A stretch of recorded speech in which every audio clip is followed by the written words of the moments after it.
Huwag mong pagnasaan ang bahay ng kapwa mo. Huwag mong ikumpara ang meron nila sa'yo.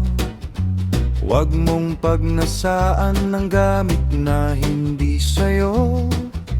Kotse man o cellphone, trabaho man o gamit sa bahay, kung ano ang meron ka, yan ang ibinigay sa'yo. Hindi mo kailangan makipagpaligsahan sa mundo.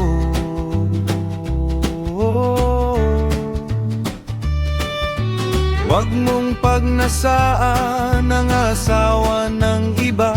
Igalang mo ang pamilya nila, igalang mo ang pamilya mo. Ipadama mo sa asawa mo na talagang mahal mo siya. Ituro mo ang alam mo sa buhay para sabay kayong umaangat. Ang bad-asawa ay gagana sa respect, love at teamwork. Isuko mo ang sarili mo, maging loyal sa kanya. Ayusin agad ang problema kapag may hindi pagkakaintindihan. Kung marunong kayong magtulungan, lalalim ang pagmamahalan at ang pusong kontento, hindi na maghahanap pa ng iba. Sikapin mong magsumikap, tulungan mo ang sarili mo. Kung may pangarap ka sa buhay, trabahuhin mo ng totoo.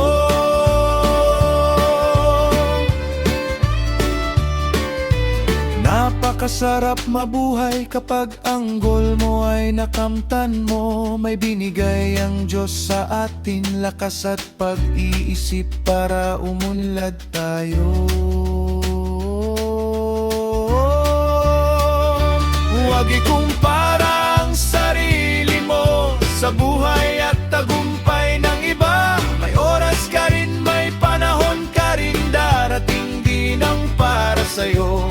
Huwag kang maging tamad, huwag mong sayangin ang araw. Kung gagawin mo ang parte mo, aangat din ang buhay mo. Mas mabuti ang kontento, mas magaan ang buhay. Mas mabuti ang kontento, kahit hindi marangya. Mas mabuti ang kontento, Diyos ang nagbibigay. Mas mabuti ang kontento, salamat sa meron ako. Ang ika-10 utos ng Panginoon ay huwag mong pagnasaan